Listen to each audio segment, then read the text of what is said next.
to lay the proper foundation of this video, we're going to be using Dr. Kemi, like I said, because she's someone that everybody can relate to, and she's someone that has put her story out there. So you can, even if you don't know who she is, you can just go to her page and play one or two of her videos, and you will understand what I'm trying to say. And then we're also going to be explaining how the brain perceives our thoughts and feelings and emotions, and we're also going to be defining what feelings and emotions are and how they keep us in a loop and perpetuate our reality even if we do not want it. So using Dr. Kemi as a case study, she is perfect for this case because she is one lady that has been through a lot. And in the previous video, when I kind of like described her as Dr. Kemi, and I added that she's one lady that has been through a lot, it kind of like triggered me a lot, because it means that I cannot I cannot describe Dr. Kemi without associating her as a lady that has been through a lot. And that is where the problem is. And this, I really need us to understand, because, the stories that we tell ourselves is very, very important, because it's even worse, because Dr. Kemi is a journalist, and she documents her life.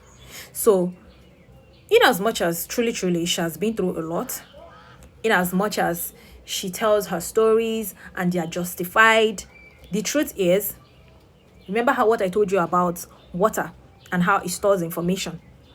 And we've also been able to establish how the observer effect actually influences us and reflects back. So if you ask me, I'll say that Dr. Kemi is one woman that she is very smart, and following her, being a follower of her, I would say also that she's not quite satisfied with where she is or how she ended up or where she is right now. She would want probably she would want a seat in the office, or in the government office, either maybe in Nigeria or in the United States, or better still, she's also shooting her shots now for SA. She would want to be recognized and respected, but the truth is, she is not projecting this. She is projecting something very, very differently. She is projecting something very, very differently. And in this video, we're going to try to break that down, so that you can also understand how this is also perpetuating in your own life, and how you can change it. So like I said, Dr. Kemi is one woman that has been through a whole lot, because if you follow her, you will see that she has told her story over and over again. Dr. Kemi has told her story over and over again of how she was raped at the age of 13 years old by like 13 men or so, or 7 men or so. And, it's a really, really sad story. But the truth is, we are magnetic beings. And the universe, from what we read this morning, God does not have a favorite. There is nothing like hierarchy, or this person is better than this other person. Most of the time, there is actually no reason why things happen to some people and why things happen to other people, apart from an energetic level, of which the energetic state of the universe can actually affect event and how intense or unintense that event actually happens, like on a full moon. Because okay, fine, Dr. Kemi might be a victim, but what if when that happened to her, maybe when that happened to her at the age of 13, when she got raped by a lot of men, that was actually a full moon, and people are crazy during full moon. But that aside, my point is, the universe doesn't care about whether your story is justified or not, because it can be justified to you for all I care, but it doesn't mean that it is not going to be perpetuated and used against you if you keep telling yourselves, especially negative stories. And this is very, very important for us to understand, because most of the time we might feel that our stories are justified, but is the truth, stuff like that. Because the first time I heard about Dr. Kemi was from one of my friends, and as a mass comm student back then in school, when Gist Lover was raining a lot, and I don't know what happened, but then she was watching a video and I was like, who is that? And then she was like, this woman, she's a journalist and she's kind of like, I think, on drugs or stuff like that, and she's always saying things, and I'm not like, oh wow. And then I heard her talk, and then I was like, wow, this woman is very, very, she sounds pretty smart, but I didn't really pay attention because I was not really interested in what Gist Lover or those Insta blog, whatever they had to say.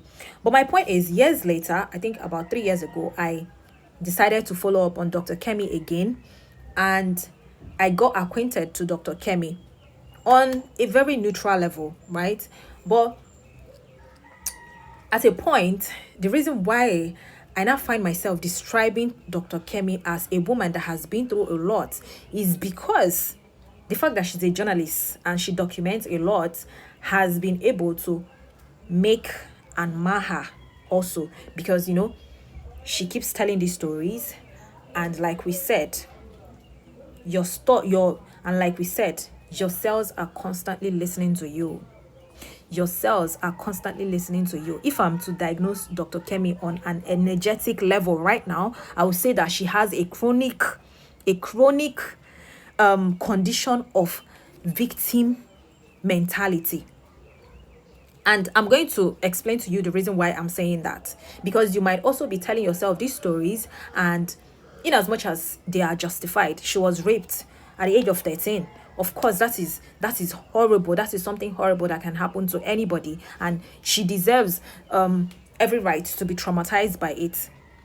But 40-something years later, she still tells this story to people every single chance she gets. Whether they are new followers or they are old followers, these stories are constantly repeated to us every day, with every chance.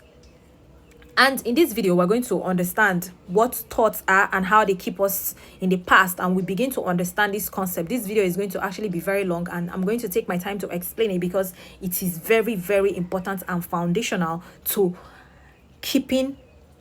manifestation and keeping us in the reality that we want to be in. So if